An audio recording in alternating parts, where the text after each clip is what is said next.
Hey everybody. The next project on the 1966 Lincoln Continental is actually continuing with that undercarriage and undercoating project. So previously we had done the rear side of the undercarriage, which was under the trunk, as well as above where both the gas tank and rear axle is. And now it's time to take care of that flat section, which is effectively what the wheelbase is. So between the front and rear tires. Now the transmission is already out of the car from a previous project when I was getting that rebuilt. So now the rest of this video is going to have all of the other pieces that need to come out from that flat section underneath the car, and then the cleanup effort, as well as putting on a new fresh coat of undercoating. So we'll get started on that part of the project now. We're now under the rear of the car, effectively where the rear axle is. And as you may recall, we completely cleaned the full undercarriage, including under the trunk, with fresh undercoating, cleaned anywhere where the original red or orange primer sealer went. And you can also see the difference in color between the undercoating here in the channel where the leaf springs bolt up compared to the undercoating on the flat part here. And so the goal now is to prep the center part of the undercarriage, effectively between where the rear and front wheels are, that full flat section. And we're going to prep that to clean that up. If there is any of this, same red primer sealer, we're going to clean it up to be as shiny as you see here, and then put a fresh coat of the undercoating on here. And in order to prep this, there's a few things we have to remove. We're going to fully remove the e-brake cables. We're going to remove both the gas lines, the feed and the return, as well as the brake lines that go to the front of the car. And I believe in the front, we also are going to have the shifter linkage, as well as the speedometer cable. So we're going to pull those off so that we can prep the cleaning part of the project. Now heading under the car from the rear driver wheel well, you'll see that we have two gas lines here. This is both the 3/8 feed line and the 1/4 inch return line. And then you'll also see that we have this brake line right here. So these hard lines go all the way up the driver's side of the car and eventually end up in the engine bay. Now, on a previous project in prepping the rear undercarriage of the car, I already had lowered this down a little bit. You'll see that the hard lines are held on with about 4 tabs, which are then held on with 3/8 bolts. So a few of those are off now. I think we have one more to remove. So let's jump on that now. We're now under the driver's side fender well, and as you can see, the brake line and the gas line curve up into the fender well. It is behind that bracket, which appears to be held on with two 5/16 bolts, and it progresses up under this. I don't know what to call this other than a really big dust shield, which appears to be held on with 4 1/2-inch bolts. And then the lines continue along inside of the fender well and then go through into the engine bay.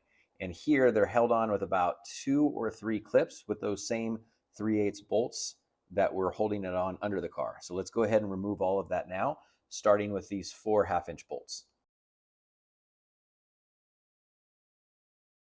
Those 4 1/2-inch bolts are now removed, but I realize that there's 2 more. So there's going to be a total of 6 1/2-inch bolts that need to be removed in order for this, dust cover to come off.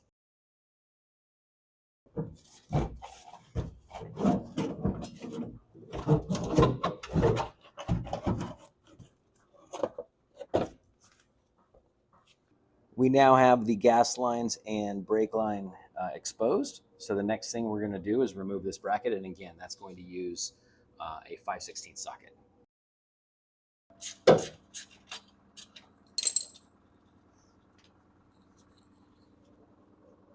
And my miscounting of bolts continues. So I originally had said it was 2 5/16 bolts that hold that bracket on, but I actually found that there is a third bolt that also needs to be removed. So we're going to remove that one now.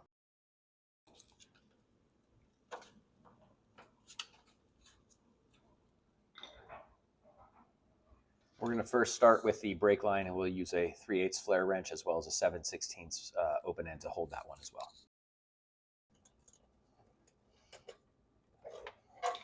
The brake line is now fully removed from the car. So next up is to remove these 2 gas lines, and we're just going to do it really simple. We're just going to cut the soft lines here, and they'll drop right out of the car. Great. The gas lines and brake line are now out of the car. I could continue now in the undercarriage project, but as I mentioned, I want to pull out these fuel lines, the ones that go from here inside of the inner fender well and go all the way through into the engine bay. And so again, I'm going to remove those. There's a few clips here that are held on with a 3/8 bolt. So let's go ahead and remove those now.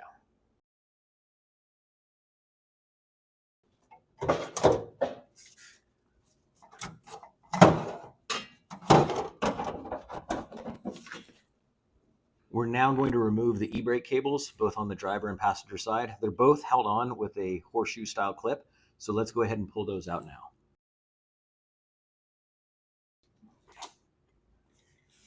We're now towards the front of the car on the driver's side, and we're going to remove the same horseshoe style clip that's holding the control cable to the equalizer. We're now inside of the transmission tunnel, where I'm now going to remove this bracket, which is holding on the speedometer cable. And we're going to pull that off using a 3/8 socket. Great. Now that all of the parts have been removed, we can now proceed to clean up the center section of the undercarriage. And once that is done, we can put on a new fresh coat of undercoating. So the cleaning part will not be documented. We will most likely just show the finished product after we get the undercoating done. Now that the undercarriage is all cleaned up, everything is now masked off and ready for the undercoating. So we're going to get underneath there and get started now. And here is the finished product. I'm now where the rear axle normally would be. Working my way down, you now see that the undercoating is now appropriately color matched. And you can see where I left some of the area of that red primer sealer color where the e-brake cables come through. And now let's look at it from the side view. And here's the view coming in from the passenger side. As you can see, I left some of the area exposed, so you could still see that red primer and sealer color. Here's that same view, but this time coming in from the driver's side. And here is the view directly where the transmission would be. And now, as you can see, this is the line that I did not do. So this section right here is going to be done after I pull the motor, but I did just behind that and through the whole tunnel all the way down. And so this now completes it. We're all done. All right, we're now done with the center section of the undercarriage. As you saw in that last clip, there still is a little bit in the transmission tunnel.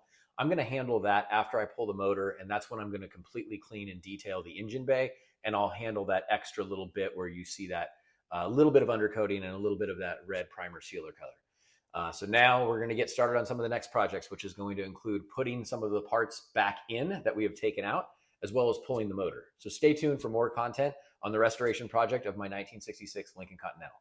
Thanks, guys.